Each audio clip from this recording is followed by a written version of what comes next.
සුබ දවසක් සියලු දෙනාටම ව්‍යාපාර අධ්‍යයනයේ 18 වන පාඩම ඒ වගේම අවසාන පාඩම ව්‍යාපාර සැලැස්ම අපි මේ විදිහට ආරම්භ කරනවා. අපි බලමු පුතේ ව්‍යාපාර සැලැස්ම පිළිබඳව මොනවද අපිට ඉගෙන ගන්න තියෙන්නේ කියලා.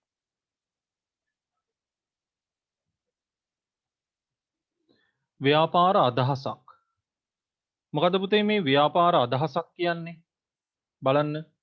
පුද්ගලයෙකුගේ හෝ සංවිධානයක හෝ අවශ්‍යතාවයක් හෝ උවමනාවක් ඉටු කළ හෝ හැකි නිෂ්පාදිතයක් පිළිබඳව ව්‍යවසායකයෙකු තුළ ඇතිවන සිතිවිල්ල ව්‍යාපාර අදහසක් කියලා කියනවා. ඒ කියන්නේ පුද්ගලයෙක්ගේ නැත්තම් සංවිධානයක අවශ්‍යතාවයක් හරි උවමනාවක් හරි ඉටු කරන්න පුළුවන් යම්කිසි සිතිවිල්ලකට අපි කියනවා පුතා ව්‍යාපාර අදහසක් කියලා. ඒ වගේම බලන්න එම ව්‍යාපාර අදහස් සඳහා සාර්ව හා සූක්ෂම විශ්ලේෂණ ක්‍රම මගින් ව්‍යාපාර අවස්ථාවක් තීරණය කරන්න පුළුවන්. එතකොට අපිට මේ ඇතිවන්නා වූ ව්‍යාපාර අදහස් සාර්ව හා සූක්ෂම විශ්ලේෂණ ක්‍රම මගින් ව්‍යාපාර අවස්ථාවක් බවට පත් කරගන්න පුළුවන් ඒ ව්‍යාපාර අදහස මතක තියාගන්න. සාර්ව විශ්ලේෂණය කියන්නේ මොකක්ද? දැන් ව්‍යාපාර අදහස අපි ව්‍යාපාර අවස්ථාවක් බවට පත් කරගන්න යන්නේ. ඒකට මේ සාර්ව විශ්ලේෂණය වගේම සූක්ෂම විශ්ලේෂණයත් යොදා ගන්න. මොකද්ද මේ සාර්ව විශ්ලේෂණය කියන්නේ? බලන්න. ව්‍යාපාර අදහස් සියල්ල අතරින් යෝග්‍ය ව්‍යාපාර අදහස හඳුනා ගැනීම සඳහා සියලුම අදහස් ඇගයීමට ලක් කිරීම සාර්ව විශ්ලේෂණය කියලා කියනවා. එතකොට ව්‍යාපාර අදහස් විශාල ප්‍රමාණයක් තියෙනකොට ඒ සියල්ලම ඇගයීමට කරලා අපිට හොඳම අදහස තෝරගන්න අපි කටයුතු කරනවා. එතකොට ව්‍යාපාර අදහස් සියල්ල අතරින් යෝග්‍ය ව්‍යාපාර අදහස හඳුනා ගන්න සියලුම අදහස් ඇගයීමට ලක් කරනවා මේ සාර්ව විශ්ලේෂණයේදී. මෙහිදී ව්‍යාපාරයේ බාහිර පරිසර සාධක අනුව ඇගයීම කරන්න ඕන. පුතා එතකොට මේ සාර්ව පරිසර සාධක මොනවද වැටෙන්නේ? සාර්ව පරිසරයට අපි දෙවෙනි පාඩමේදී සාකච්ඡා කරා. ආර්ථික පරිසරය වැටෙනවා, ප්‍රජා පරිසරය, සමාජ සංස්කෘතික පරිසරය වගේ දේවල් මේ සාර්ව පරිසර සාධක ගණයට අපිට දාන්න පුළුවන්. සාර්ව විශ්ලේෂණය මගින් හඳුනාගත් ව්‍යාපාර අදහස් අතරින් ව්‍යවසායකයාට වඩාත්ම ප්‍රතිලාභ ගෙන දෙන ව්‍යාපාර අදහස තෝරා ගැනීම සඳහා එම ව්‍යාපාර අදහස් සූක්ෂම විශ්ලේෂණයටද වාජනය කරන්න ඕනේ. දැන් සාර්ව විශ්ලේෂණය කරාට පස්සේ අපි යම්කිසි ව්‍යාපාර අදහස් තෝරගත්තට පස්සේ හොඳම ව්‍යාපාර අදහස ප්‍රතිලාභ ගෙන දෙන ව්‍යාපාර අදහස තෝරා ගන්න මේ සූක්ෂම විශ්ලේෂණයට වාජනය කරන්න ඕනේ. මෙහිදී අභ්‍යන්තර හා ආසන්න පරිසර සාධක අනුව ඇගයීමකට ලක් කරන්න ඕනේ. පුතා මේ අභ්‍යන්තර පරිසර සාධක ආසන්න පරිසර සාධක පිළිබඳව අපි කලින් කතා කරලා තියෙනවා. මතක තියාගන්න. දැන් සූක්ෂම සාධක යටතේ අභ්‍යන්තර පරිසර සාධක මොනවද? අයිතිකරුවෝ, කළමනාකරුවෝ, සේවකයෝ, සම්පත්. ආසන්න පරිසර සාධක ගනුදෙනුකරුවෝ, සැපයුම්කරුවෝ, තරඟකරුවෝ. ඔන්න ওই විදිහට මෙන්න මේ එක් එක් පාරිසරික සාධකයන්ට අනුව අර අපිට ලැබෙනා වූ අදහස අපි විශ්ලේෂණයට භාජනය කරන්න ඕනේ. විශ්ලේෂණයට භාජනය කරාට පස්සේ අපිට හොඳම ව්‍යාපාර අදහස, හොඳම ප්‍රතිලාභ ලබා දෙන අදහස තෝරා ගැනීමට හැකියාව ලැබෙනවා. එසේ තීරණය කළ ව්‍යාපාර අවස්ථාව සඳහා ව්‍යාපාර සැලැස්මක් පිළියෙල කරන්න ඕනේ. පුතා දැන් අපේ පාඩම ව්‍යාපාර සැලැස්ම කියන එක. එතකොට මුලින්ම අපිට අදහස ආවේ ඒ අදහස අපි විශ්ලේෂණ කරලා සාර්ව විශ්ලේෂණය, සූක්ෂම විශ්ලේෂණය කරලා ඒක අවස්ථාවක් බවට පත් කරගත්තට පස්සේ ඒ අවස්ථාවට දැන් සැලැස්මක් හදන්න යන්නේ. නව ව්‍යාපාර අවස්ථා සඳහා මෙන්ම පවත්නා ව්‍යාපාරයක් පුළුල් කිරීමේදීද ව්‍යාපාරය ඒකාබද්ධ කිරීමේදීද ව්‍යාපාරයක් නවීකරණය කිරීමේදීද හා ව්‍යාපාරයක් මිලදී ගැනීමේදී ව්‍යාපාර සැලැස්මක් පිළියෙල කරනවා. එතකොට දැන් අපි කතා කරපු නව ව්‍යාපාර අවස්ථාවට විතරක් නිමි පුතා පවතින ව්‍යාපාරය පුළුල් කරනකොට ව්‍යාපාර ඒකාබද්ධ කරනකොට නවීකරණය කරනකොට ව්‍යාපාරයක් මිලට ගන්නකොට මේ ව්‍යාපාර සැලැස්ම කියන එක පිළියෙල කරනවා. දැන් අපි මේ පාඩම පුරාවටම ඉගෙන ගන්නේ මේ ව්‍යාපාර සැලැස්ම කොහොමද පිළියෙල කරන්නේ කියන එක පිළිබඳව. ව්‍යාපාර සැලැස්ම බලන්න ව්‍යාපාර සැලැස්ම කියන්නේ මොකක්ද කියලා. ව්‍යාපාර සැලැස්මක් යනු ව්‍යාපාරයක අරමුණු හා පරමාර්ථද ඒවා ළඟා කරගන්නා ක්‍රම උපායන්ද විස්තර කෙරෙන ලේඛනයකි. මෙය ව්‍යාපාරයේ අදහස ගමන් මග දැක්වෙන මාර්ග සිතියමකි. ඒ කියන්නේ ව්‍යාපාරයේ ගමන් කරන්නේ මොන දිශාවටද කියන එක දැක්වෙන මාර්ග සිතියමක් ලෙස පුතා මේ ව්‍යාපාර සැලැස්ම අපිට දක්වන්න පුළුවන්.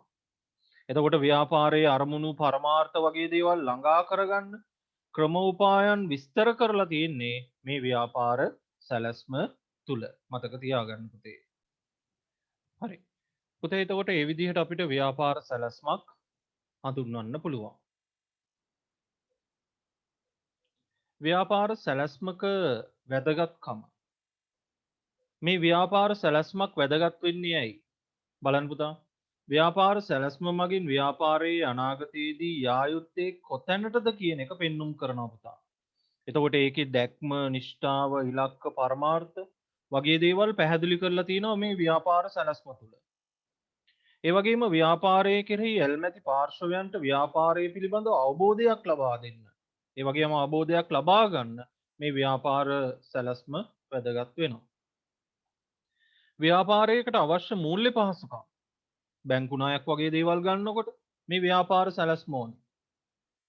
ව්‍යාපාරයකට අවශ්‍ය සම්පත් හඳුනා ගැනීම හා සම්පත් නිසි පරිදි හසුරුවාලීමට පහසු වෙනවා මේ ව්‍යාපාර සැලැස්ම පවතිනකොට.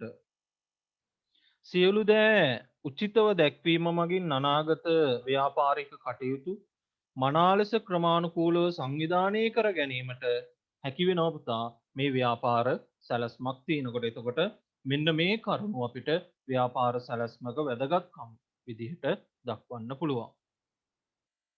ඒ වගේම තව තියෙනවා ව්‍යාපාරයේ කාර්ය සාධනය ඇගයීම සඳහා ප්‍රයෝජනයට ගන්න පුළුවන්.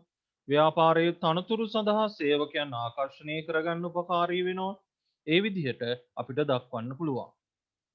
ඒ වගේම නියාමනය හා පාලන කටයුතු පහසු කරගන්න මේ ව්‍යාපාර සැලැස්ම අපිට වැදගත් වෙනවා. එතකොට මේවා පාඩම් කරලා තියාගන්න පුතේ. විභාගදී ඇහුවොත් ව්‍යාපාර සැලැස්ම ව්‍යාපාරයකට වැදගත් වෙන්නේ කොහොමද කියලා මෙන්න මේ කරුණු ලියන්න පුළුවන්.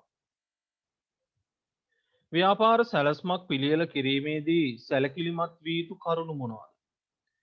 අපි අපේ ව්‍යාපාර සැලැස්ම පිළියෙල කරනකොට සැලකිලිමත් වෙන්න ඕන කරුණු.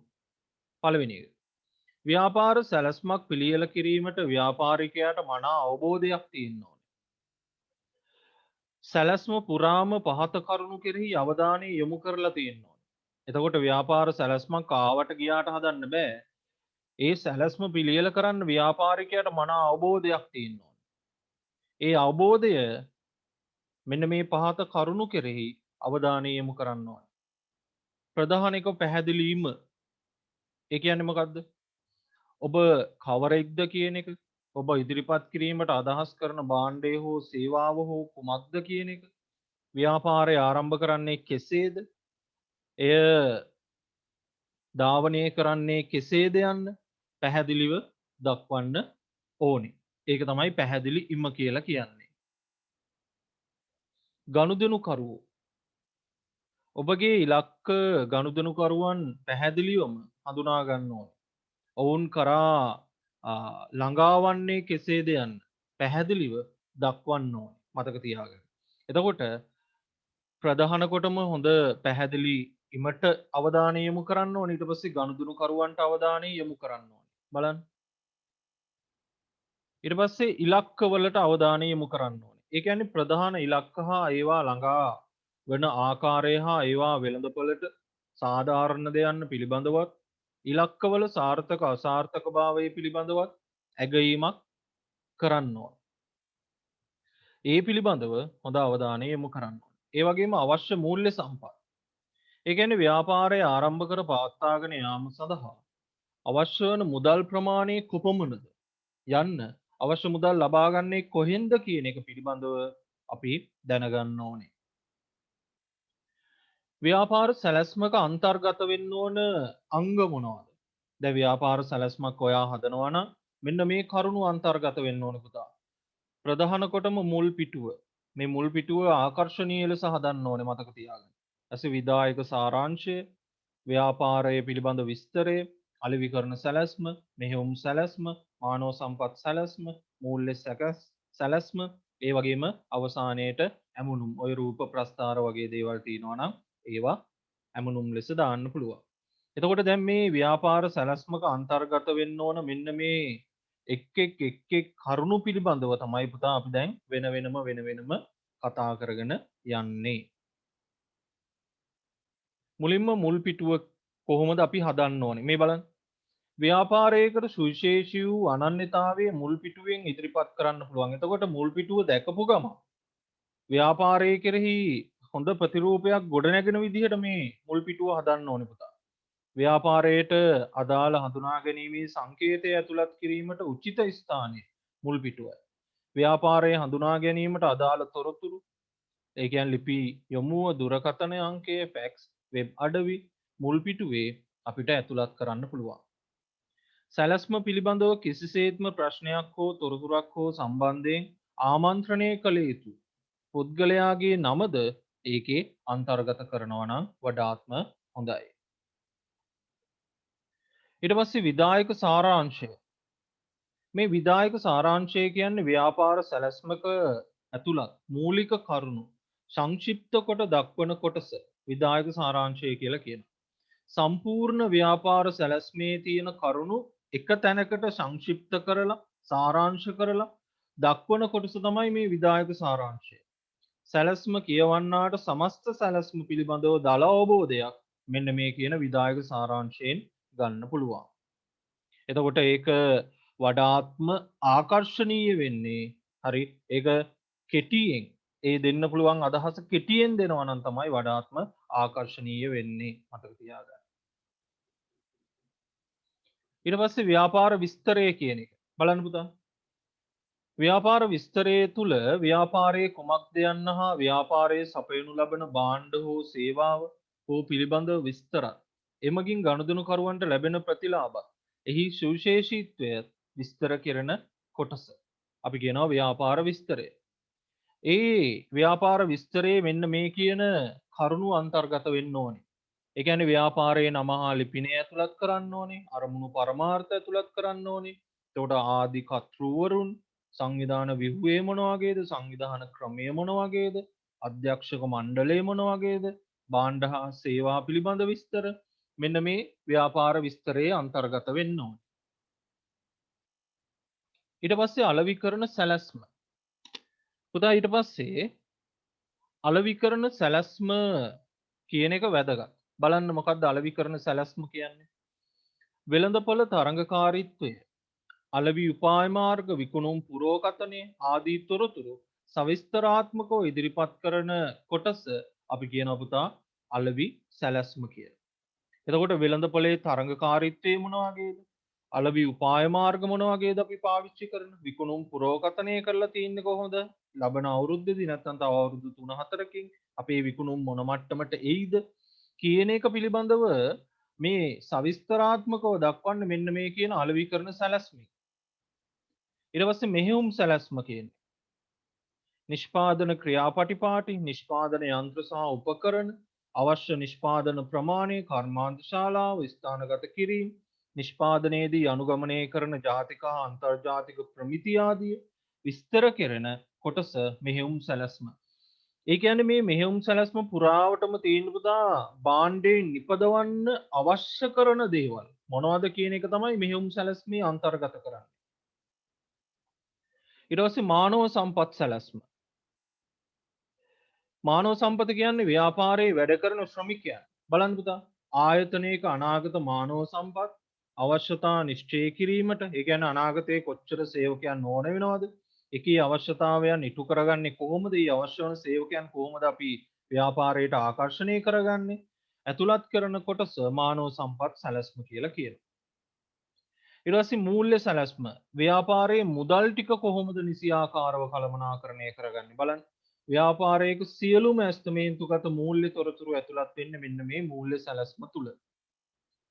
ඊට පස්සේ අවසානයේට ව්‍යාපාර සැලැස්මේ අවසානයේට අපි ඇමුණුම් කියන එක දානවා.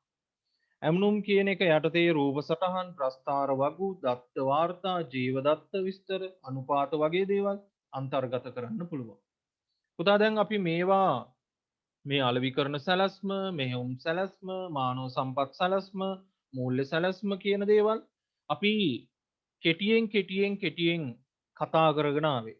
දැන් මේවා අපි ටිකක් පුළුල් කරලා මේවා එක් එක් කොටස් වෙන වෙනම අරගෙන ඒවා පුළුල් ලෙස සාකච්ඡා කරගෙන යමු. ව්‍යාපාර සැලැස්මක් ඉදිරිපත් කරන විට පහත කරුණු කෙරෙහි විශේෂ සැලකිල්ල යොමු කරන්න ඕනේ. පුතා හොඳට මතක තියාගන්න. ව්‍යාපාර සැලැස්මක් ඉදිරිපත් කරනකොට මෙන්න මේ කරුණු කෙරෙහි අවධානය යොමු කරන්න ඕනේ. හොඳට මතක තියාගන්න. අර මං කිව්වා වගේ සිත් ඇද ගන්නා සුළු නිමාවකින් යුත් මුල් පිටුව තියෙනවා. ඒකට මුල් පිටුව බලපු ගමන් අපිට දැනෙනවා මේ ව්‍යාපාරේ මොන වගේ ව්‍යාපාරයක්ද? නිකන් ආවට ගියාට එහෙම මෙහෙන් ගුණ ගෑවිලා එහෙම මුල් පිටුවක් නම් වැඩක් නැහැ. ඒකෙන්ම රිජෙක්ට් වෙනවා ව්‍යාපාරය. තේරුණාද? ඒකට හොඳට දෙන්න ඕනේ දෙන මුල් පිටුව. මුල් පිටුවේ ආයතනයේ නම, ලිපි යොමුව, දුරකථන අංකය, ඊමේල් යොමුව ආදිය සඳහන් කරන්න ඕන. පටුන නිවැරදිව පිටු අංක සහිතව මනාව ඉදිරිපත් කරන්න ඕන. හොඳ කඩදාසියක මුද්‍රණය කරලා තියෙන්න ඕනේ. ආවට ගියාට නිකන් මුද්‍රණය කරලා හරියන්නේ නැහැ.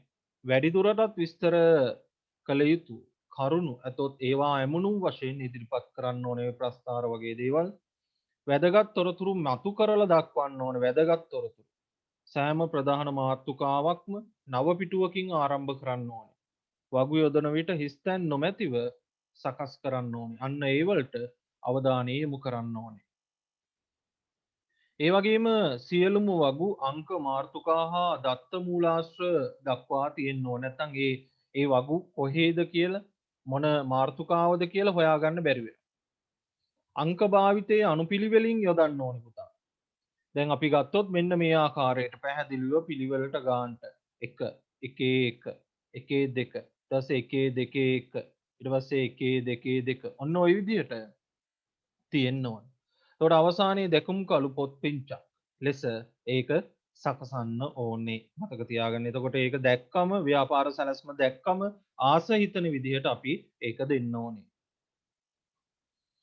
අපි දැන් පටන් ගන්නවා අර මං කිව්ව විදිහට එක් සැලැස්මවල් පුළුල් ලෙස සාකච්ඡා කරන්න. අපි මුලින්ම පටන් ගන්නවා අලෙවි කරන සැලැස්ම. බලන්න පුතා.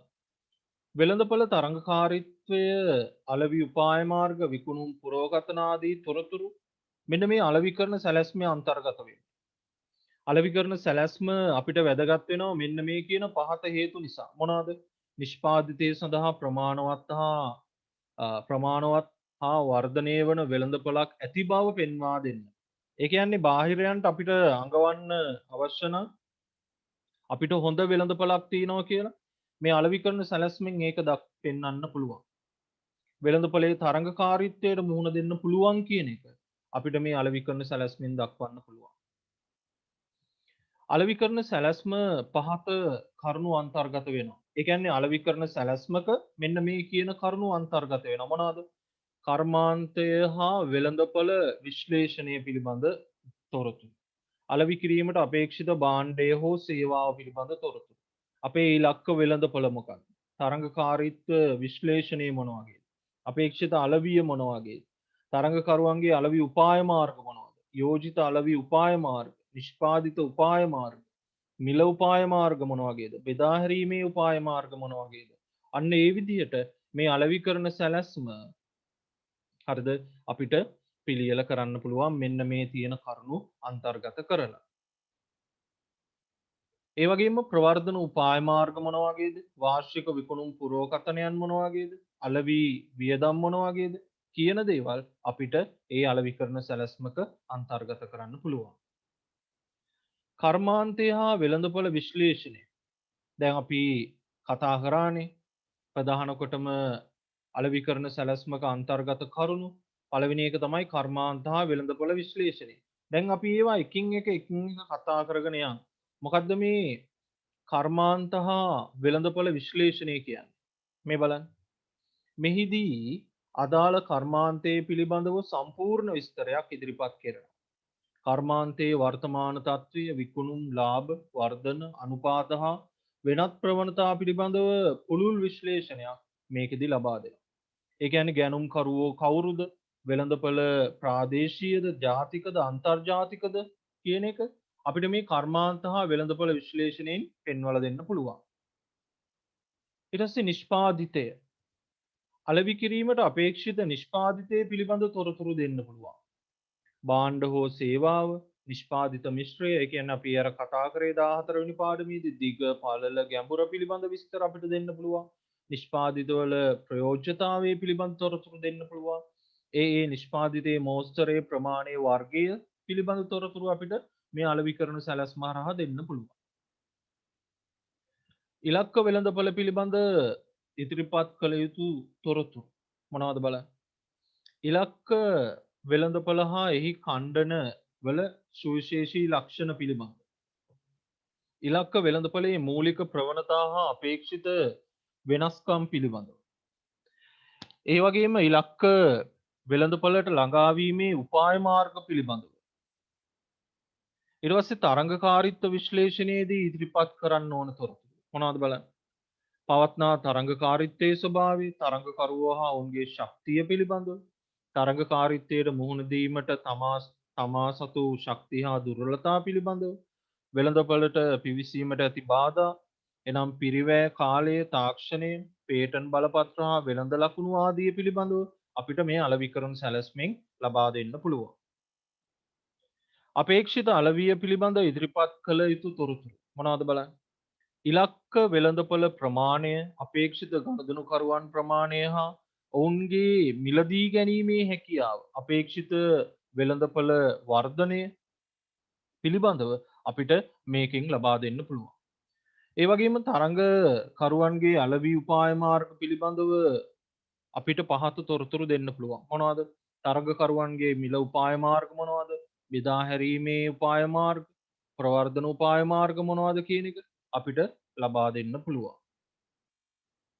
යෝජිත අලෙවි උපාය මාර්ග පිළිබඳවත් අපිට තොරතුරු ලබා දෙන්න පුළුවන්. ඒ කියන්නේ අපේ නිෂ්පාදිත උපාය මාර්ග මොනවද? අපි යොදා ගන්නා මිල උපාය මාර්ග, බෙදා හැරීමේ උපාය මාර්ග, ප්‍රවර්ධන උපාය මාර්ග පිළිබඳව අපිට අලෙවිකරන සැලැස්මක අන්තර්ගත කරන්න පුළුවන්. ඊට පස්සේ විකුණුම් පුරෝකථනයන්. විකුණුම් පුරෝකථනයන් කියන්නේ පුතා අනාගතයේදී අපේ අලෙවිය මොන මට්ටමට පවතිනවද කියන එක. ඊට පස්සේ අලෙවි ආදායම. ඒ කියන්නේ බෙදා හැරීමේ වියදම්, අලෙවි වියදම.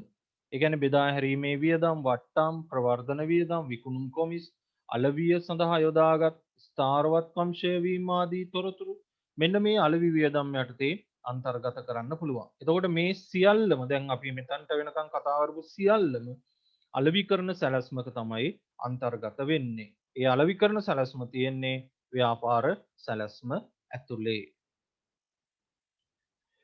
ඊට පස්සේ අලෙවිකරන සැලැස්ම මේ විදිහට අපිට දක්වන්න පුළුවන්. බලන්න අලෙවි කිරීමට අපේක්ෂිත නිෂ්පාදිතය පිළිබඳ විස්තර. ඒ කියන්නේ ඔබගේ නිෂ්පාදිතය සම්බන්ධයෙන් වර්ගය, මෝස්තරයේ ගුණත්වය ආදී පිළිබඳ කෙටි විස්තරයක් දෙනවා මේ විදිහට. ඉලක්ක වෙළඳපොළ පිළිබඳව, ওই විදිහට නිෂ්පාදිත ඉලක්ක ගනුදෙනුකරුවෝ පිළිබඳව.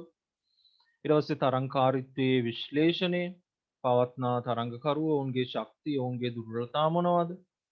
තරංගකාරීත්වයට මුහුණ දීමට තමා සතුව තියෙන ශක්තියින් දුර්වලතා මොනවද පිළිබඳව දෙන්න පුළුවන්.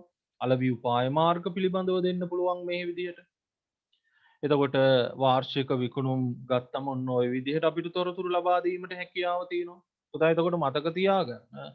මෙන්න මේ කරුණු අන්තර්ගත කරලා මේ විදිහට තමයි දැන් මේ කතා කරපු ආකෘතියට තමයි අලෙවිකරන සැලැස්ම පිළියෙල කරන්න අවශ්‍ය.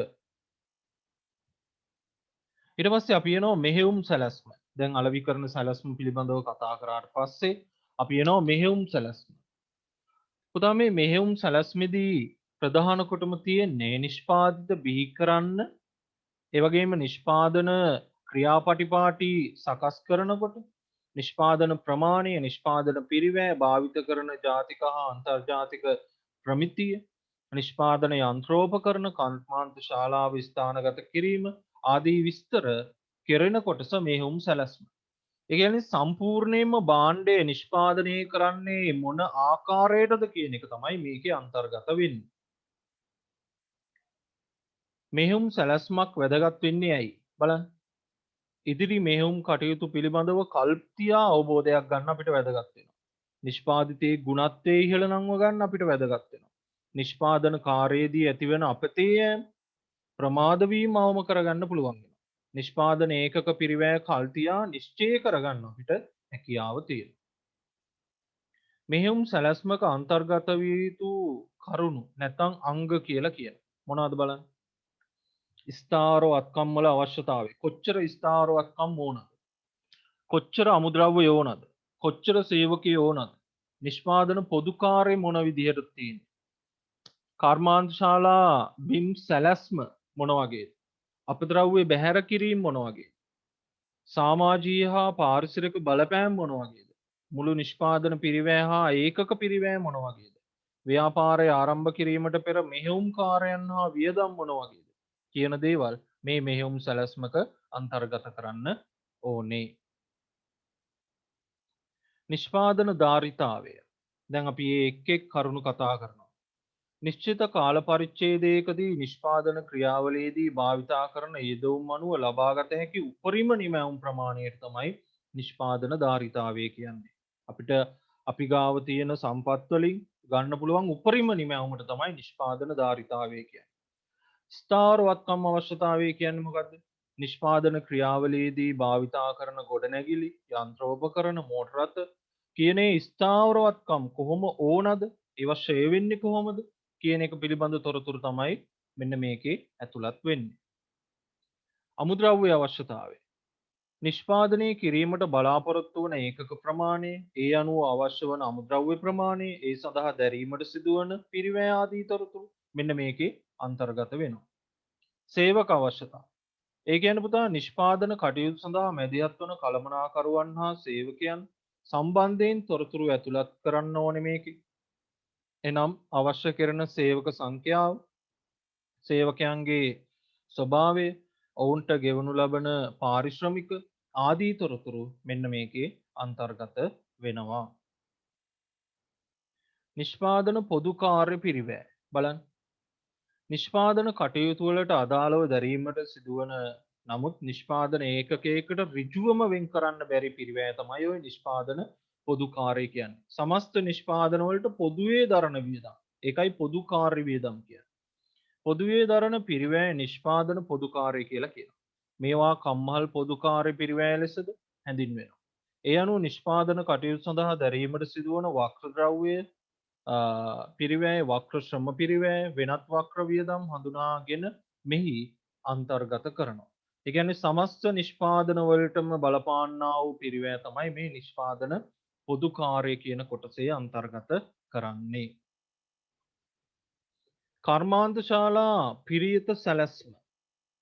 කර්මාන්ත ශාලා පිරියත සැලැස්ම කියන්නේ නිෂ්පාදනයට භාවිතා කරන යන්ත්‍ර සූත්‍ර සවිකිරීම හා ස්ථානගත කළ යුතු ආකාරය පිළිබඳව ඉදිරිපත් කරන සැලැස්ම. අපේ නිෂ්පාදන බිහි කරනකොට අපි යන්ත්‍ර සූත්‍ර කොතන මොන තැන්වලද ස්ථානගත කරන්නේ? අන්න ඒකට තමයි මේ පිරියත සැලැස්ම වැදගත් වෙන්නේ. අසේ අපද්‍රව්‍ය බැහැර කරන්නේ. මේක නම් වර්තමානයේ වඩාත්ම වැදගත් වෙලා තියෙනවා පරිසරය ආරක්ෂා කිරීම සම්බන්ධයෙන්. නිෂ්පාදන ක්‍රියාවලියේදී ඇතිවන අපද්‍රව්‍ය බැහැර කිරීමේදී දැරීමට සිදුවන පිරිවැය සම්බන්ධ තොරතුරු මෙන්න මේකේ අන්තර්ගත වෙනවා. සමාජීය හා පාරිසරික බලපෑම මොන වගේද? නිෂ්පාදන ක්‍රියාවලිය නිසා සමාජයට හා පරිසරයට සිදුවන අහිතකර බලපෑම අවම කිරීමට ගෙන ඇති ක්‍රියාමාර්ග සඳහා ඇස්තමේන්තුගත පිරිවැය මෙන්න මේකේ ඇතුළත් කරනවා. මුළු නිෂ්පාදන පිරිවැය හා ඒකක පිරිවැය මොන වගේද? බලන්න. නිශ්චිත කාල පරිච්ඡේදයක් තුළ නිපදවීමට බලාපොරොත්තු වන භාණ්ඩ හෝ සේවා හෝ සඳහා දැරීමට සිදුවේයයි අපේක්ෂිත වියදම් වල එකතුව මුළු නිෂ්පාදන පිරිවැය කියලා කියනවා.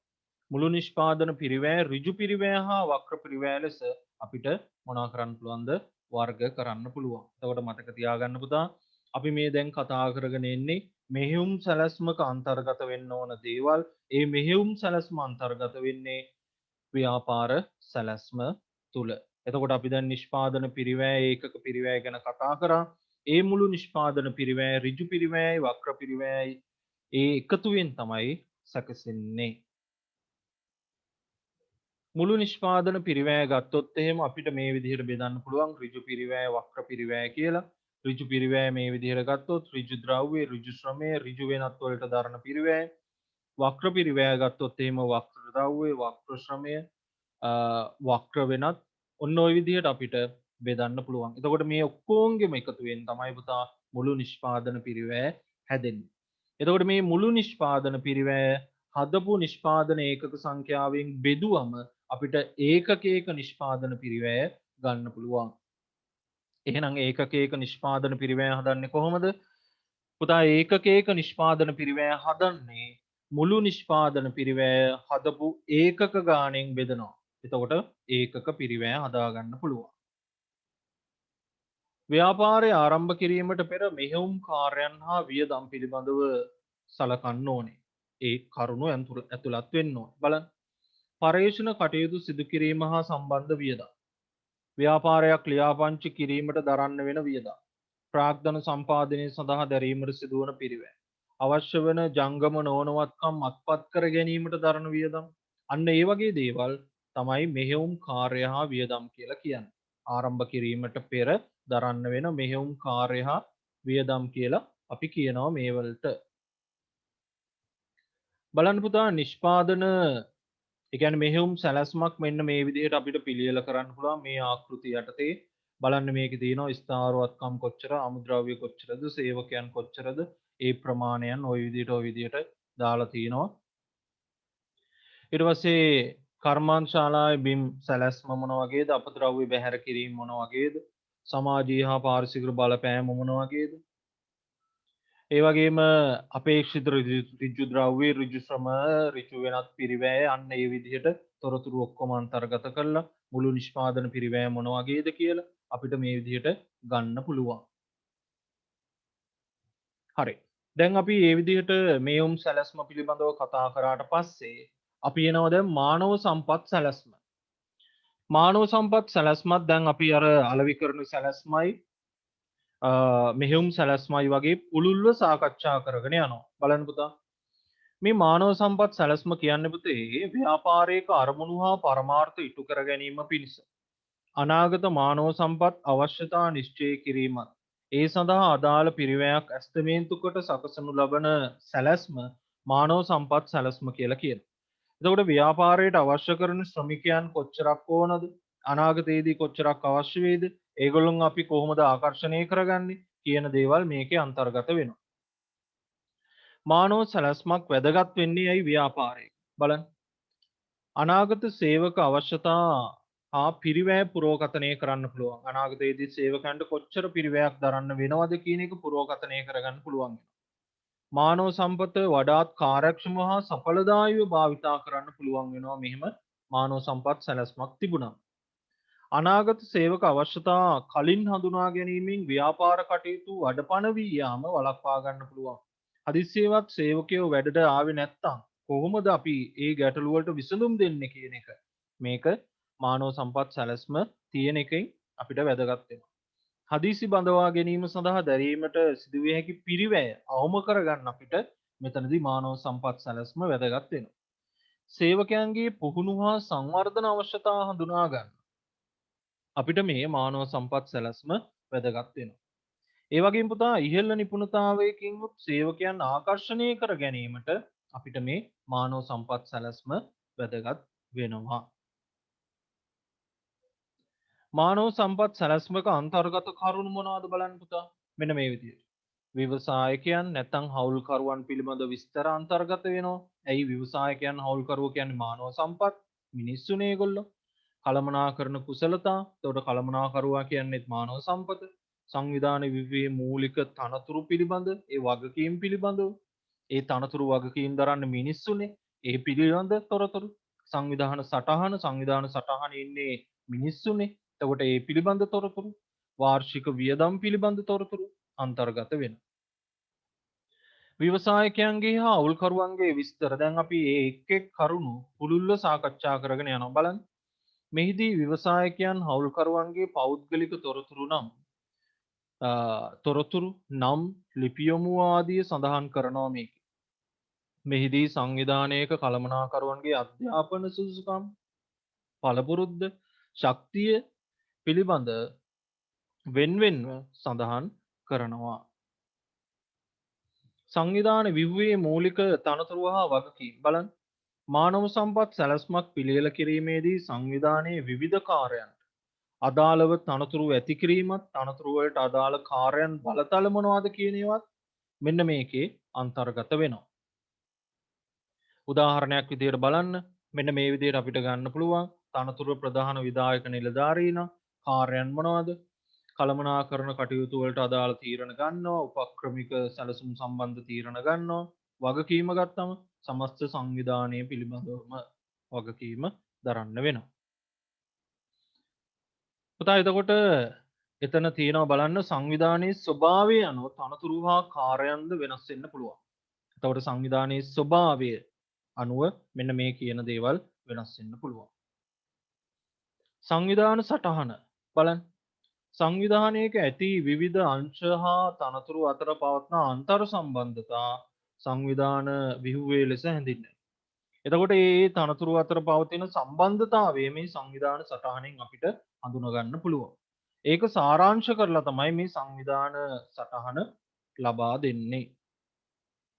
වාර්ෂික වියදම් බලන්න. ව්‍යාපාර ආයතනයක ස්වභාවය අනුව පවතින විවිධ තනතුරු වෙනුවෙන් ගෙවනු ලබන වැටුප් වේතන වෙනස් වේ. මානව සම්පත වෙනුවෙන් වාර්ෂික මුළු ශ්‍රම වියදම ඍජු ශ්‍රම වියදම් හා වක්‍ර ශ්‍රම වියදම් වශයෙන් වෙන් කර හඳුනා ගන්න පුළුවන්. ඒ කියන්නේ මානව සම්පතේ වැඩ ගන්නකොට ඍජු ශ්‍රම වියදම් කොච්චරද වක්‍ර ශ්‍රම වියදම් කොච්චරද කියලා අපිට වෙන් වෙන්ව හඳුනා ගන්න පුළුවන්. මේට අමතරව ආයතනයේ සමස්ත කළමනාකරන වියදම් මෙම සැලැස්මෙහි අපිට අන්තර්ගත කරන්න පුළුවන්.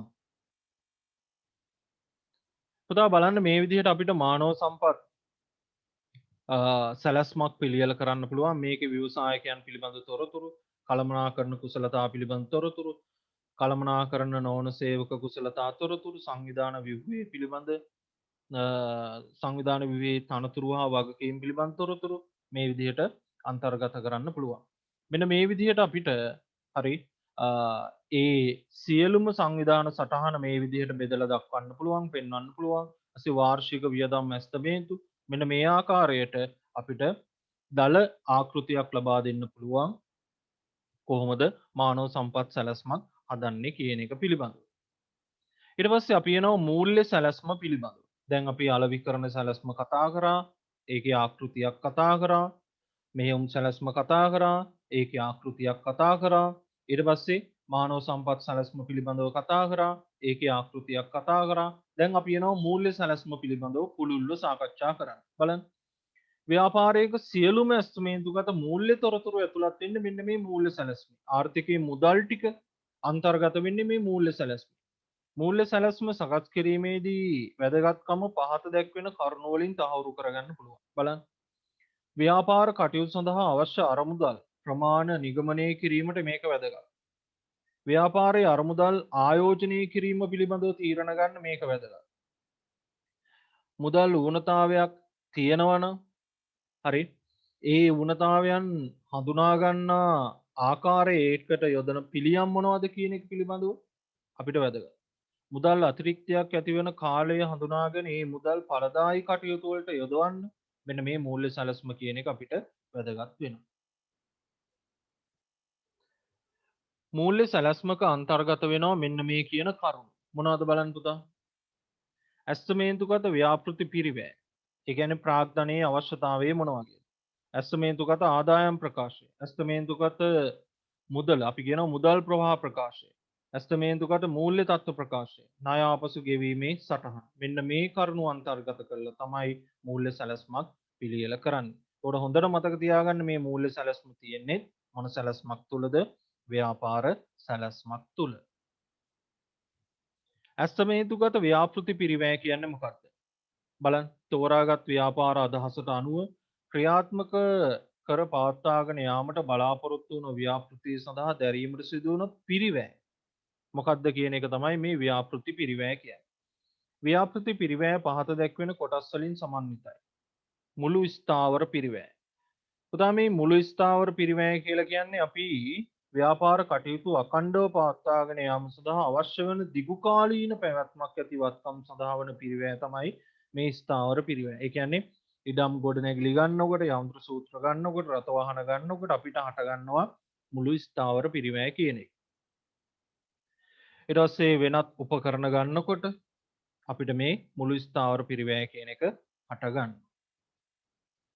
ඊට පස්සේ මෙහෙයුම් වියදම් මුළු ස්ථාවර පිරිවැයට පස්සේ මෙහෙයුම් වියදම් බලන්න. මෙහෙයුම් කටයුතු ආරම්භ කිරීමට පෙර අවශ්‍ය වන වියදම් මොනවද? ඒ කියන්නේ ව්‍යාපාරයේ භාණ්ඩ නිපදවන්න කලින් අපිට ඕන කරන වියදම් මොනවද? ඉඩම් සංවර්ධනයට ඉඩම නිසියාකාරව හදාගන්න, ජල විදුලි පහසුකම් ගන්නකොට, බලපත්‍ර ලබා ගන්නකොට, ව්‍යාපාර ලියාපදිංචි කරනකොට අන්නේ වියදම් අපිට මේ විදිහට දක්වන්න පුළුවන්. මුළු කාරක ප්‍රාග්ධනය.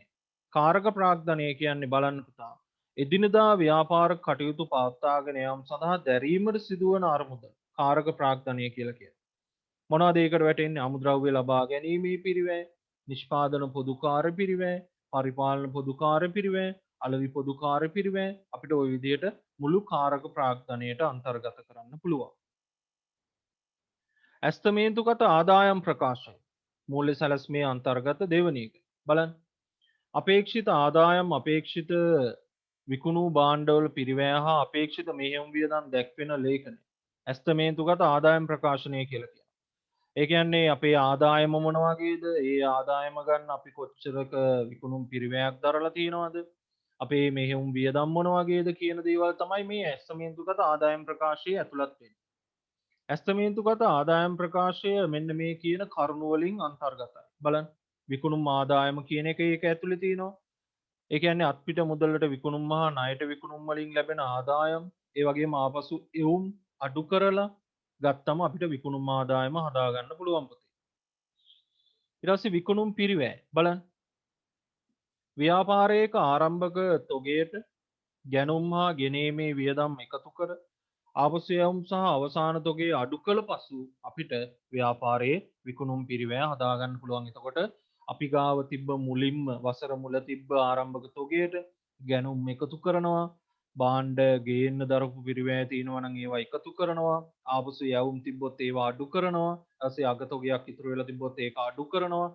එහෙම කරලා අපිට විකුණුම් පිරිවැය හදාගන්න පුළුවන්. දල ලාභය බලන්න පුතා. විකුණුම් ආදායමෙන් විකුණුම් පිරිවැය අඩු කරාට පස්සේ අපිට දල ලාභය ගන්න පුළුවන්. කොහොමද එහෙනම් දල ලාභය හදන්නේ? විකුණුම් ආදායමෙන් විකුණුම් පිරිවැය අඩු කරාම තමයි දල ලාභය ලැබෙන්නේ. ක්‍රියාකාරී ලාභය කියන්නේ මොකක්ද? දල ලාභයට අයබාර ආදායම් එකතු කර අයබාර වියදම් අඩු කිරීමෙන් ලැබෙන ලාභය ක්‍රියාකාරී ලාභය කියලා කියනවා. එතකොට හොඳට මතක තියාගන්න පුතා. ක්‍රියාකාරී ලාභය කියන්නේ දල ලාභයට අයබාර ආදායම් එකතු කරලා අයබාර වියදම් අඩු කරාම ක්‍රියාකාරී ලාභය ලැබෙනවා. මේ අයබාර කියන්නේ පුතා නැවත ලැබෙන ආදායම් අයබාර ආදායම්. අයබාර වියදම් කියන්නේ නැවත නැවත දරන වියදම් තමයි අයබාර වියදම් කියන්නේ. එතකොට දල ලාභයට අයබාර ආදායම් එකතු කරලා අයබාර වියදම් අඩු කරාම එකෙන් ක්‍රියාකාරී ලාභය ගන්න පුළුවන්. බදු පසු ලාභය කොහොමද හදන්නේ? ක්‍රියාකාරී ලාභයෙන් ආදායම් බදු අඩු කරාම බදු පසු ලාභය ගන්න පුළුවන්. එහෙනම් පුතා බදු පසු ලාභය කොහොමද හදන්නේ? උඩ හදපු ක්‍රියාකාරී ලාභයෙන් බදු ටික අඩු කරනවා. අඩු කරාම බදු පසු ලාභය ගන්න පුළුවන්. ඇස්තමේන්තුගත මුදල් ප්‍රවාහ ප්‍රකාශය බලන්න. යම් අනාගත කාල පරිච්ඡේදයක් තුලදී ව්‍යාපාරයට මුදල් ගලා ඒම සහ ගලා යාම පිළිබඳව ඇස්තමේන්තු ඇතුළත් කළ පිළියෙල කරන ලේඛනය ඇස්තමේන්තුගත මුදල් ප්‍රවාහ ප්‍රකාශය කියනවා. ඒ කියන්නේ අපිට ආදායම් වෙන්නේ මොන වගේ මාර්ගවලින්ද? අපි වියදම් දරන්නේ මොන මොන වගේ දේවල් වලටද කියලා අපි කල්තියා ඇස්තමේන්තු විදිහට හදනවා මෙන්න මේ කියන ඇස්තමේන්තුගත මුදල් ප්‍රවාහ ප්‍රකාශය. මුදල් ප්‍රවාහ ප්‍රකාශයේ යම් කාල පරිච්ඡේදයකදී කාල පරිච්ඡේදයක මුළු මුළු මුදල් ආදායම් ගලායම් මුළු මුදල් ගලායාම් සහ කාලච්ඡේදයේ අවසානයේ මුදල් ශේෂය වශයෙන් ඇතුළත් වෙනවා. එතකොට ඒක ඇතුලේ මුළු මුදල් ගලායම් ටික මුළු මුදල් ගලායාම් ටික ඒ වගේම කාලච්ඡේදයේ අවසානයේ මුදල් ශේෂය මොන වගේද කියන එක මේ ඇස්තමේන්තුගත මුදල් ප්‍රවාහ ප්‍රකාශයේ ඇතුළත් වෙනවා. ඇස්තමේන්තුගත මුදල් ප්‍රවාහයක පහත තොරතුරු ඇතුළත් වෙනවා. බලන්න පුතා. මුදල් ගලායම් වලට වැටෙන්නේ අයිතිකරුවන්ගේ ප්‍රාග්ධනය කොහොමද දෙන්නේ? ණය සම්පාදනය මොන වගේද? අපිට විකුණුම් මොන වගේද? ආදායම් ලැබීම් මොන වගේද? ණයගැති ලැබීම් කියන දේවල් මේ මුදල් ගලායම් තුල ඇතුළත් වෙනවා. මුදල් ගලායාම් යටතේ ජංගම නොවන වත්කම් මිලට ගන්නකොට, අමුද්‍රව්‍ය මිලට ගන්නකොට, රක්ෂණය විදුලිය ඔය වගේ වියදම් දරනකොට, ණය වාරික ගෙවනකොට, බදු ගෙවනකොට අන්න ඒ දේවල් තමයි මේ මුදල් ගලායාම් යටතේ අන්තර්ගත වෙන්නේ. ඇස්තමේන්තුගත මූල්‍ය තත්ත්ව ප්‍රකාශය බලන්න. යම් අනාගත කාල පරිච්ඡේදයක අවසාන දිනට ව්‍යාපාරයේ මූල්‍ය තත්ත්වය මේ මූල්‍ය තත්ත්වය කියන්නේ වත්කම් කොච්චරද වගකීම් කොච්චරද හිමිකම කොච්චරද කියන දේවල් පෙන්눔 කරන්නේ මෙන්න මේ මූල්‍ය තත්ත්ව ප්‍රකාශය. ඇස්තමේන්තුගත මූල්‍ය තත්ත්ව ප්‍රකාශයක අන්තර්ගත වෙන දේවල් මෙන්න මේ විදිහට. වත්කම් ගත්තම ජංගම නොවන වත්කම් කියලා කියනවා. ඒ කියන්නේ පුතා වර්ෂයකට වඩා වැඩි කාලයක් පවතින වත්කම් ජංගම නොවන වත්කම් කියලා කියනවා. උදාහරණ විදිහට ඉඩම් ගොඩනැගිලි යන්ත්‍ර සූත්‍ර රථ වාහන වගේ දේවල් ජංගම නොවන වත්කම් ගණයට අන්තර්ගත වෙනවා. ඇසේ ජංගම වත්කම් වර්ෂයකට හෝ ඊට අඩු කාල සීමාවකදී නිතර නිතර වෙනස් වෙන වත්කම් තමයි ජංගම වත්කම් කියන්නේ. මොනවද? තොගේ, ණයගැති මුදල්, බැංකු මුදල් වගේ දේවල්. ඒවා ජංගම වත්කම් ගණයට වැටෙනවා. එහෙනම් මූල්‍ය තත්ත්වයේ තියෙන වත්කම් කොටස් දෙකයි ජංගම නොවන වත්කම්, ජංගම වත්කම්. ජංගම නොවන වත්කම් කියන්නේ වර්ෂයකට වඩා වැඩියෙන් තියෙන ඒවා. ජංගම වත්කම් කියන්නේ නිතර නිතර වෙනස් වෙන වත්කම්. මෙහෙම මතක තියාගන්න. ජංගම නොවන වගකීම්. ඒ කියන්නේ පුතා බැංකු ණය වගේ දේවල්. වර්ෂයකට වඩා වැඩිපුර තියෙන වගකීම්. වගකීමක් කියන්නේ අපි බාහිරයන්ට ගෙවන්න ඕන දේවල්. වර්ෂයකට වඩා වැඩියෙන් අපි බාහිරයන්ට ගෙවන්න තියෙන දේවල් ජංගම නොවන වගකීම් වලට වැටෙනවා. විශේෂයෙන් බැංකු ණය වගේ. ඊපස්සේ ජංගම වගකීම් මොනවද බලන්න? ණය හිමියෝ. අපි తాවකාලිකව ණය ගෙවන්න ඕන. ණයට භාණ්ඩ ගත්තා නම් අපි ණය ගෙවන්න ඕනේ ණය හිමියන්ට. ගෙවිය යුතු වියදම් වගේ උපචිත බදු වගේ දේවල් ජංගම වගකීම් වලට ගන්න පුළුවන්. මේවා අවුරුද්දකට වඩා අඩු කාලයක් තමයි පවතින්නේ. ණය ආපසු ගෙවීමේ සටහන ඊට පස්සේ ව්‍යාපාරයට ලබාගත් ණය මුදල හා පොලි ආපසු ගෙවන ආකාරය කාලච්ඡේදයේ ආරම්භයේදී හා අවසානයේදී ණය ශේෂය ආදී විස්තර මෙන්න මේකේ අන්තර්ගත වෙනවා. කොහොමද අපි ණය ගෙවන්නේ කියන එක පිළිබඳව තමයි විශේෂයෙන්ම මේකේ අන්තර්ගත වෙන්නේ. ණය හිමියෝ ගෙවිය යුතු වියදම් උපචිත බදු යනාදිය මෙන්න මේකේ අන්තර්ගත වෙනවා. ඊට පස්සේ ව්‍යාපෘති සාරාංශය බලන්න පුතා. ඇස්තමේන්තුගත පිරිවැය ආදායම් ප්‍රකාශයේ මුදල් ප්‍රවාහ ප්‍රකාශයේ ණය ආපසු ගෙවීමේ සටහන ඇස්තමේන්තුගත මූල්‍ය තත්ත්ව ප්‍රකාශ ආදී දැක්වෙන තොරතුරු වල සාරාංශගත ලේඛනය ව්‍යාපෘති සාරාංශය කියලා කියනවා. මෙන්න මේ කියන ව්‍යාපෘති සාරාංශය ඇතුලේ මෙන්න මේ කියන ලේඛන අන්තර්ගත වෙනවා. ප්‍රධාන කොටම ව්‍යාපෘති පිරිවැය ලේඛනය. ඔන්න ඔය විදිහට මේකේ තොරතුරු අන්තර්ගත වෙනවා පුතා. ඊට පස්සේ අපිට ආදායම් ප්‍රකාශයේ මේ විදිහට දක්වන්න පුළුවන්. ඊට පස්සේ මූල්‍ය තත්ත්ව ප්‍රකාශය අපිට මේ විදිහට දක්වන්න පුළුවන්. බලන්න මේකේ ජංගම නොවන වත්කම් තියෙනවා. හරි. ඊට පස්සේ ජංගම වත්කම් තියෙනවා. හරිද? ඊට පස්සේ මෙතන තියෙනවා වගකීම්. හරි. ඊට පස්සේ තව ඉතුරු කෑල්ලක් දක්වන්න පුළුවන් මෙන්න මේ විදිහට ජංගම නොවන වගකීම්. ওই විදිහට අපිට මූල්‍ය තත්ත්ව ප්‍රකාශය දක්වන්න පුළුවන්. හරි. පුතා දැන් අපි ප්‍රධාන සැලැස්මවල් කිහිපයක් කතා කරා. මුලින්ම අපි අලෙවිකරණ සැලැස්ම පිළිබඳව කතා කරා. මෙහෙයුම් සැලැස්ම පිළිබඳව, මානව සම්පත් සැලැස්ම, ඊට මූල්‍ය සැලැස්ම පිළිබඳව කතා කරා. එතකොට මේ සැලැස්ම වල හතරම අන්තර්ගත වෙන්නේ ව්‍යාපාර සැලැස්ම තුළ. එතකොට දැන් මේ සැලැස්ම වල ඔක්කොම තිබුණාට පස්සේ අන්තර්ගත කරාට පස්සේ ඊට පස්සේ එනවා මූල්‍ය වාර්තා විශ්ලේෂණය. බලන්න. ගිනුම් කාල පරිච්ඡේදයේ අවසානයේදී ව්‍යාපාරයේ සකස් කරන මූල්‍ය වාර්තාවල අන්තර්ගත තොරතුරු ඇසුරෙන් කරන ඇගයීම මූල්‍ය වාර්තා විශ්ලේෂණය. ඒ කියන්නේ අපේ ව්‍යාපාරයේ මොන වගේද කියන එක පිළිබඳව අපි ඇගයීමක් කරනවා. ඒක තමයි මූල්‍ය වාර්තා විශ්ලේෂණය. මූල්‍ය වාර්තා විශ්ලේෂණයේදී මූල්‍ය මිනුම් දඩු භාවිත කරනවා. විශේෂයෙන්ම ගත්තොත් අපි අර සමච්ඡේද ලක්ෂ විග්‍රහය කතා කරා මතක ඇති. සමච්ඡේද ලක්ෂය ගණනය කරා මතක ඇති. හරි.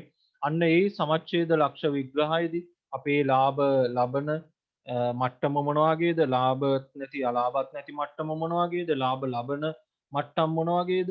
ස්ථාවර පිරිවැය, විචල්්‍ය පිරිවැය ආවරණය කරගන්න පුළුවන් වෙන්නේ මොන මට්ටමට ආවොත්ද? අන්න ඒවා තමයි මේ සමච්ඡේද ලක්ෂ විග්‍රහයේදී අන්තර්ගත වෙන්නේ. ඒක අපි නිෂ්පාදන කළමනාකරණය නැත්නම් මෙහෙයුම් කළමනාකරණය. ඒ කියන්නේ 13 වෙනි පාඩමේදී පුළුල් ලෙස මේක ගැන සාකච්ඡා කරා. අසි මූල්‍ය නොවන මිනුම් දඩු බලන්න. මූල්‍ය නොවන වාර්තා විශ්ලේෂණයේදී මූල්‍ය නොවන මිනුම් දඩු භාවිතා කරනවා. ඒ කියන්නේ අමුද්‍රව්‍ය පවතීද? අපේක්ෂිත ව්‍යාපාරයට අවශ්‍ය අමුද්‍රව්‍ය තිබෙනවාද? ඒවා අවශ්‍ය වේලාවට අවශ්‍ය ප්‍රමාණයෙන් ගන්න පුළුවන්ද? එසේ නොවුනොත් ව්‍යාපාරය අඛණ්ඩ පවත්වාගෙන යන්න ගැටලුවක් තියෙනවා. අපේක්ෂිත ව්‍යාපාර ක්‍රියාත්මක කරන්න පුළුවන්ද? සැලසුමට අනුව ආරම්භ කිරීම අය පවත්වාගෙන යන්න පුළුවන්ද? අවශ්‍ය පරිසරය සූදානම්ද කියන දේවල්. ඒ වගේම නෛතික තත්වයට අනුකූල වෙනවද? පරිසර හිතකාමීද කියන දේවල් අපිට මූල්‍ය නොවන මිනුම් දඩුව තුල අන්තර්ගත කරන්න පුළුවන්. ඒ වගේම පරිසර හිතකාමී බව සොයා බැලීම ඉතා වැදගත්. මම අර කලිනුත් කිව්වේ වර්තමානයේදී මේක වඩාත් ප්‍රචලිත වෙලා තියෙනවා. පරිසර හිතකාමී ද්‍රව්‍ය භාවිතයට ගැනීම, ඉවතලන ද්‍රව්‍ය බැහැර කිරීමේ ක්‍රම සොයා බැලීම ආදීන් පරිසරයේ රැක ගැනීමේ ක්‍රියාවලිය විශ්ලේෂණය කරන්න ඕනේ. පරිසරයේ රැක ගැනීමේ ක්‍රියාවලිය නිසියාකාරයෙන් අපි ඉටු කරන්න ඕනේ. සාමූහික සමාජ වගකීම් සංකල්පය මෙහිදී වැදගත් වෙනවා. පරිසරය රැකගන්න අපි කටයුතු කරනකොට මෙන්න මේ කියන සංකල්පය අපිට වැදගත්. සාමූහික සමාජ වගකීම් සංකල්පය. බලන්න පුතා.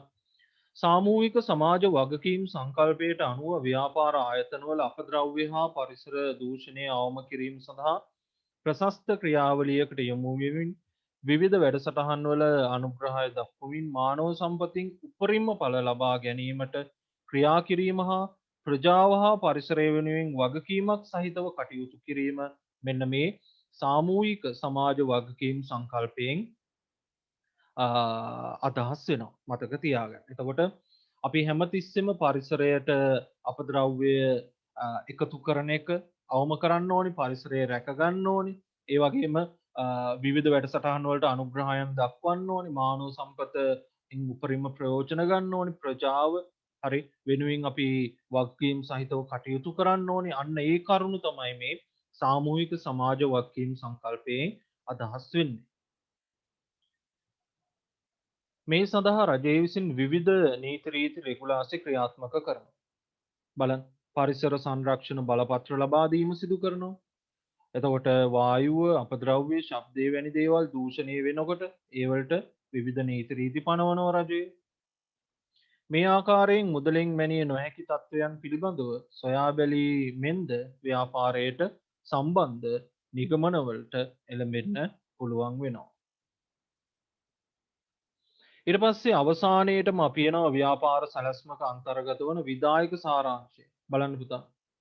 ව්‍යාපාර සැලැස්මක ඇතුළත් මූලික කරුණු සංක්ෂිප්තව දක්වන කොටස තමයි විධායක සාරාංශය. අපි කලිනුත් කතා කරා. සම්පූර්ණ ව්‍යාපාර සැලැස්මක තියෙන තොරතුරු සංක්ෂිප්තව කෙටියෙන් දැක්වුවොත් තමයි මේක වඩාත් හොඳ. බලන්න. ව්‍යාපාර සැලැස්මක් පරිශීලනය කරන පුද්ගලයෙකුට ව්‍යාපාරයේ වැදගත්ම කරුණු සාරාංශගතව ඉදිරිපත් කිරීම මෙහිදී සිදුවේ. ව්‍යාපාර සැලැස්ම පරිශීලනය කරන පුද්ගලයෙකු විධායක සාරාංශයක් කියවූ පසු එම ව්‍යාපාරයේ සැලසුමේ අන්තර්ගත කරුණු මගින් ව්‍යාපාරය ගැන චිත්‍රයක් ඔහුගේ මනසේ නිර්මාණය වීමට සමත් වන පරිදි විදායක සාරාංශය අපි හදන්න ඕනේ. එතකොට විදායක සාරාංශය හදනකොට අපේ ව්‍යාපාරය පිළිබඳ හොඳ ප්‍රතිරූපයක් ඇඳෙන විදිහට තමයි මේ විදායක සාරාංශය හදන්නේ. බාහිර පාර්ශව ඉලක්ක කරගත් ව්‍යාපාර සැලැස්මක ඊටාම වැදගත් කොටස මෙන්න මේ විදායක සාරාංශය. විදායක සාරාංශයක මූලික පරමාර්ථය බාහිර පාර්ශව තවදුරටත් ව්‍යාපාරය පිළිබඳව සොයා බැලීමට පෙළඹවීමයි. එතකොට ව්‍යාපාරයට බාහිරින් ඉන්න පාර්ශවයන් ව්‍යාපාරය පිළිබඳව හොයන්න උනන්දු කරන එක තමයි මේකේ මූලික පරමාර්ථය. විදායක සාරාංශයේ සෑම විටම කෙටි හා ආකර්ශනීය වෙන්න ඕනේ. හොඳට මතක තියාගන්න. විදායක සාරාංශයක් වැදගත් වෙන්නේ ඇයි? බලන්න. විදායක සාරාංශය සමස්ත ව්‍යාපාර සැලැස්ම පිළිබඳව පෙර දැක්මක් ඇති කරනවා. ව්‍යාපාර සැලැස්ම පිළිබඳව මඟ පෙන්වනවා. ව්‍යාපාර සැලැස්ම පිළිබඳව විශ්වාසයක් ඇති කරනවා මෙන්න මේ විදායක සාරාංශය මගින්. ඒක නිසා විදායක සාරාංශය අපිට වැදගත් වෙනවා. විදායක සාරාංශයක අඩංගු කරුණු මොනවද? බලන්න.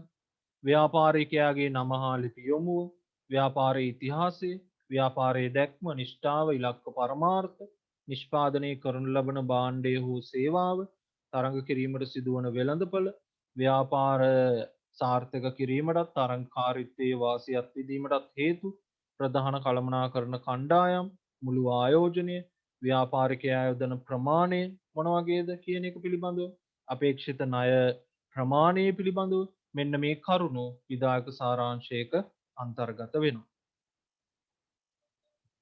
බලන්න පුතා මෙන්න මේ විදිහට විදායක සාරාංශය අපිට හදන්න පුළුවන්. ඒකේ ආකෘතියක් තමයි මේ විදිහට දාලා තියෙන්නේ. ව්‍යාපාරයේ නම, අයිතිකරුවන්ගේ නම, ලිපි යොමුව, ව්‍යාපාරයේ දැක්ම, මෙහෙවර ප්‍රකාශය, මුළු ආයෝජනය, නිෂ්පාදනය කරනු ලබන භාණ්ඩය හෝ සේවාව පිළිබඳව අපිට තොරතුරු ඇතුළත් කරන්න පුළුවන්. ඒ වගේම තරඟ කිරීමට සිදුවන වෙළඳපළ, ප්‍රධාන කළමනාකරන කණ්ඩායම්, මුළු ආයෝජන, ඒ වගේම පවතින ආයෝජනවල පවතින කොටස, යෝජිත කොටස, අපේක්ෂිත බැංකු ණය තියෙනවා නම් ඒවා, අන්න ඒ කරුණු අපිට මේ විදායක සාරාංශය තුළ ඇතුළත් කරන්න පුළුවන්. හරි. එහෙනම් ව්‍යාපාර සැලැස්ම කියන පාඩම මෙතනින් අවසන් වෙනවා පුතා. ඒ වගේම තමයි ව්‍යාපාර අධ්‍යයනයේ සියලුම පාඩම් ටික මෙතනින් අවසානයට පත් වෙනවා. අපි පාඩම් 18ක් එක දිගට සාකච්ඡා කරගෙන ආවා. එතකොට මේ පාඩම් 18 අවසානයේ මෙතනින් සම්තුහන් වෙනවා. ඕගොල්ලන්ට මම සුබ පතනවා. කෙසේ හෝ ඉක්මනින්ම මේ සියලුම පාඩම් ටික හොඳට පාඩම් කරලා මතකයේ රඳවගෙන විභාගයට මුහුණ දීලා සාර්ථකව විභාගයේ ජය ගන්න අවස්ථාව ලැබෙන්න කියලා මම ඔබ හැම දිනාටම ප්‍රාර්ථනා කරනවා.